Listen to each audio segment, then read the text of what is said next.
नमस्कार। दोपहर समाचार में आपका स्वागत है।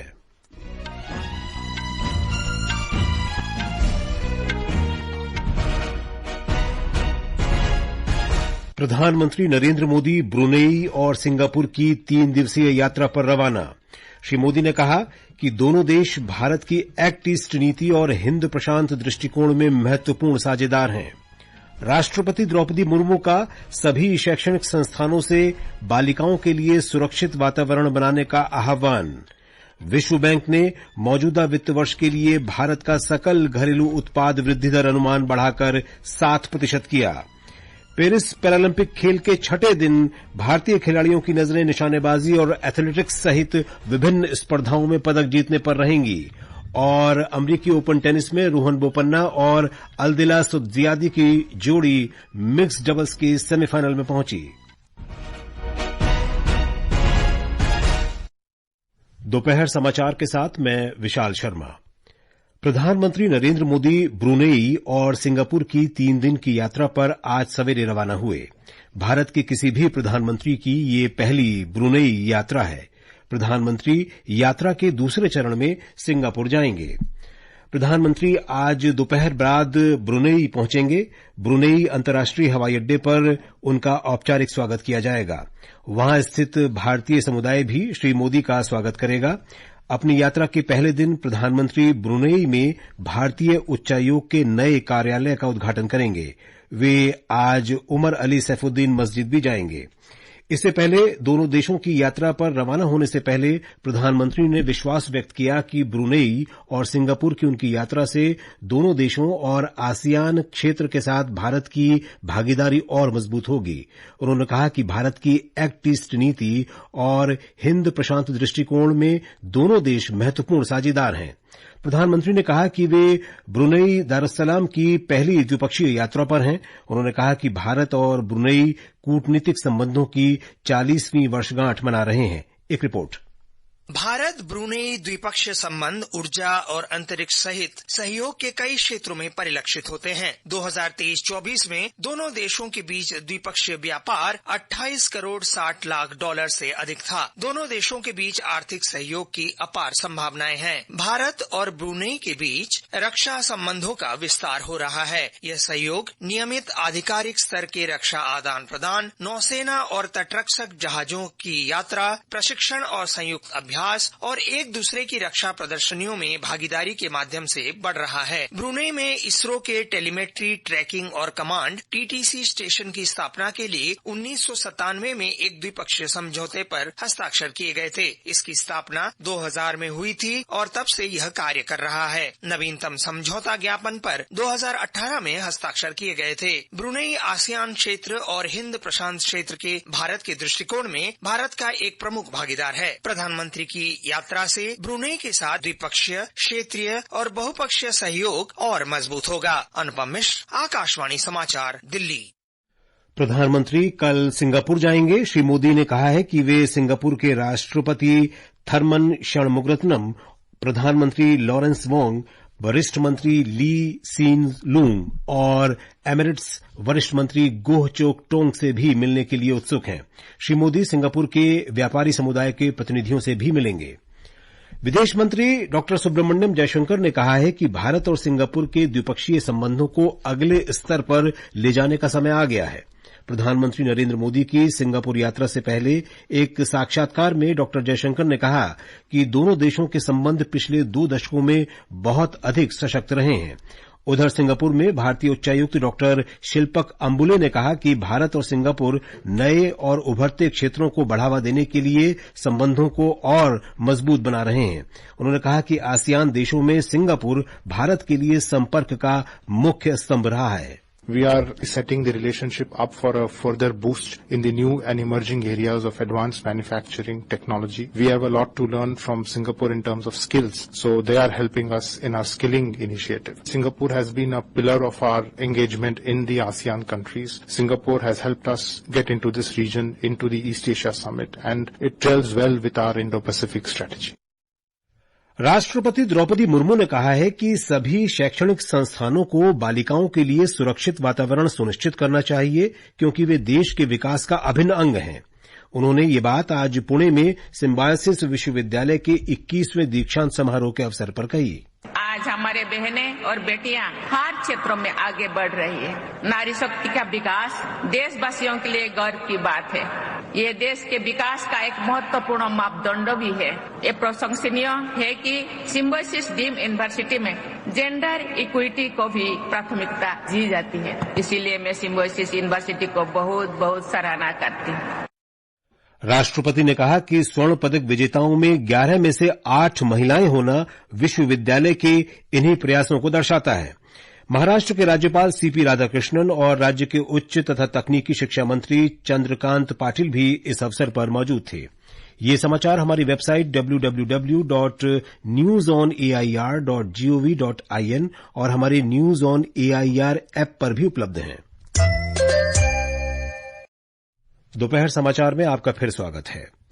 विश्व बैंक ने वित्त वर्ष 2024-25 के लिए भारत के विकास दर पूर्वानुमान को 6.6% से बढ़ाकर 7% कर दिया है। विश्व बैंक ने कहा है कि देश की आर्थिक वृद्धि, निजी खपत और निवेश जैसे मुख्य कारकों के कारण मध्यम अवधि में मजबूत बनी रहेगी। अंतर्राष्ट्रीय मुद्रा कोष ने भी वित्त वर्ष 2024-25 के लिए भारत के सकल घरेलू उत्पाद की वृद्धि दर अनुमान को 20 आधार अंकों से बढ़ाकर 7% कर दिया है। भारत ने विश्व बौद्धिक संपदा संगठन के वैश्विक नवाचार सूचकांक GII 2023 में 132 वैश्विक अर्थव्यवस्थाओं में 40वां स्थान हासिल किया है।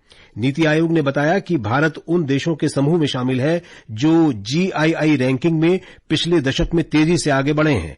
रिपोर्ट के अनुसार भारत पिछले दशक में नवाचार के क्षेत्र में भी तेजी से आगे बढ़ा है। भारत का नवाचार में लगातार 13वें वर्ष बेहतर प्रदर्शन रहा है। सड़क परिवहन और राजमार्ग मंत्री नितिन गडकरी ने कहा है कि सड़कों पर नागरिकों की सुरक्षा सर्वोपरि है।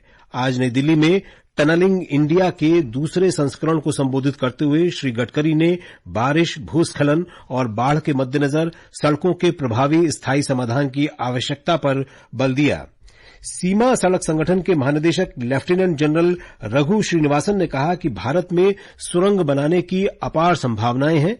उन्होंने कहा कि सुरंगों के कई महत्वपूर्ण लाभ हैं। उत्तर प्रदेश सरकार ने ड्यूटी से अनधिकृत रूप से अनुपस्थित रहने और काम में लापरवाही बरतने के आरोप में राज्य चिकित्सा सेवा के 26 डॉक्टरों को बर्खास्त करने का फैसला किया है। सरकार ने कई चिकित्सा अधिकारियों की वेतन वृद्धि रोकने का भी निर्णय लिया है। उप मुख्यमंत्री ब्रजेश पाठक, जो राज्य के स्वास्थ्य मंत्री भी हैं, उन्होंने कहा कि देश के सभी चिकित्सा अधिकारी पूरी लगन से आम जनता को उच्च गुणवत्ता वाली चिकित्सा सेवाएं उपलब्ध करा रहे हैं, लेकिन इनमें से कई चिकित्सा अधिकारी ऐसे भी हैं जो अपने कर्तव्यों के प्रति लापरवाही बरत रहे हैं। तेलंगाना के मुख्यमंत्री ए रेवंत रेड्डी आज लगातार दूसरे दिन बाढ़ प्रभावित खम्मम जिले का दौरा कर रहे हैं। उन्होंने उन परिवारों से मुलाकात की जिन्होंने बारिश से संबंधित घटनाओं में अपने परिजनों को खो दिया है। तेलंगाना में राज्य के कई हिस्सों में हुई लगातार वर्षा के कारण 16 लोगों की मृत्यु हो गई है। इस बीच हैदराबाद और विजयवाड़ा के बीच राष्ट्रीय राजमार्ग पर यातायात बहाल कर दिया गया है।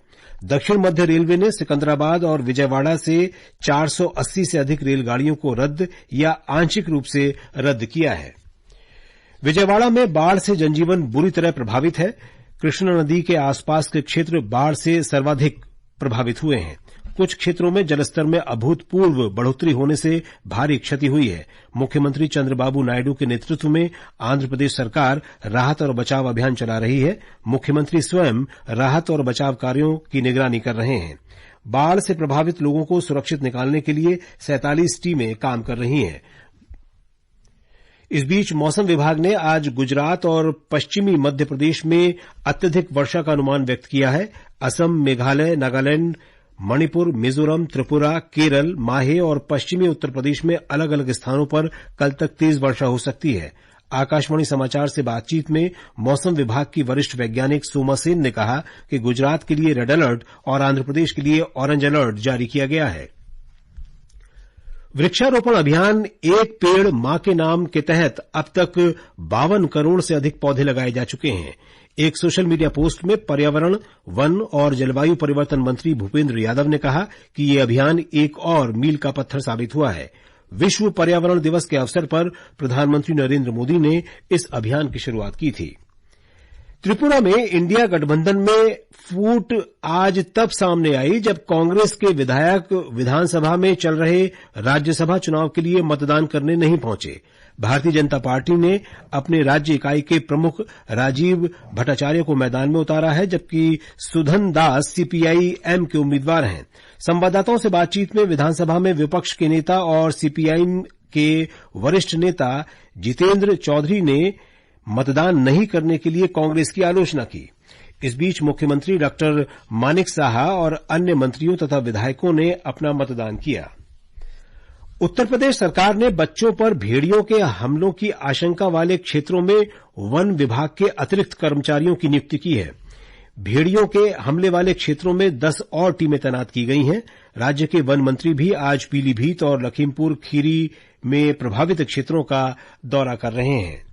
ये समाचार आकाशवाणी से प्रसारित किए जा रहे हैं। ताजा समाचार जानने के लिए आप हमारे social media handle x@AIR News Hindi को फॉलो कर सकते हैं। पेरिस पैरालंपिक खेलों के छठे दिन आज टीम इंडिया निशानेबाजी, तीरंदाजी और एथलेटिक्स सहित विभिन्न प्रतियोगिताओं में पदक जीतने का प्रयास करेगी। निशानेबाजी में अवनी लेखरा और मोना अग्रवाल महिलाओं की 50 मीटर SH1 श्रेणी के मुकाबलों में हिस्सा लेंगी। तीरंदाजी में पूजा महिलाओं की रिकर्व प्रतिस्पर्धा में हिस्सा लेंगी। भाग्यश्री जाधव महिलाओं के शॉटपुट F34 के फाइनल में पदक के लिए खेलेंगी। इसके अलावा पुरुषों की ऊंची कूद के T63 फाइनल में मरियप्पन थंगावेलु, शैलेश कुमार और शरद कुमार भारत की पदक तालिका में इजाफा कर सकते हैं। भारत के सुमित अंतिल ने भाला फेंक प्रतिस्पर्धा में अपना स्वर्ण पदक बरकरार रखा। भारत के लिए एक और स्वर्ण पदक बैडमिंटन में नितेश कुमार ने पुरुष सिंगल्स SL3 श्रेणी में जीता। सुहास यतिराज ने पुरुष सिंगल्स SL4 श्रेणी में रजत पदक जीता। महिला सिंगल्स SU5 में तुलसी मथी मुरुगेसन ने भी फाइनल में चीन की क्यू जिया यांग से हारने के बाद रजत पदक जीता। मनीषा रामदास ने डेनमार्क की कैथरीन रोसेन ग्रेन को हराकर महिला एकल SU5 वर्ग में कांस्य पदक जीता। नित्या श्रेय सिवन ने भी महिला सिंगल्स SH6 श्रेणी में कांस्य पदक जीता। तीरंदाजी मिक्स्ड टीम कंपाउंड इवेंट में शीतल देवी और राकेश कुमार को कांस्य पदक मिला। इससे पहले योगेश कथुनिया ने पुरुषों के डिस्कस थ्रो F56 वर्ग के फाइनल में रजत पदक जीतकर भारत को 5वें दिन का पहला पदक दिलाया था। भारत के पदकों की संख्या में कल महत्वपूर्ण इजाफा हुआ और वो पदक तालिका में 15वें स्थान पर पहुंच गया। राष्ट्रपति द्रौपदी मुर्मू, उपराष्ट्रपति जगदीप धनखड़ और प्रधानमंत्री नरेंद्र मोदी ने सभी पदक विजेताओं को बधाई दी है। समाचार कक्ष से मनोज। प्रधानमंत्री नरेंद्र मोदी ने पैरालंपिक में महिला सिंगल्स SH6 श्रेणी में नित्याश्री सिवन को कांस्य पदक जीतने पर बधाई दी है। एक सोशल मीडिया पोस्ट में श्री मोदी ने उनकी सराहना करते हुए कहा कि इस उपलब्धि ने अनगिनत लोगों को प्रेरित किया है। अमरीकी ओपन टेनिस में भारत के रोहन बोपन्ना और इंडोनेशिया की अल्दिला सुत्जियादी की जोड़ी मिक्स्ड डबल्स के सेमीफाइनल में पहुंच गई है।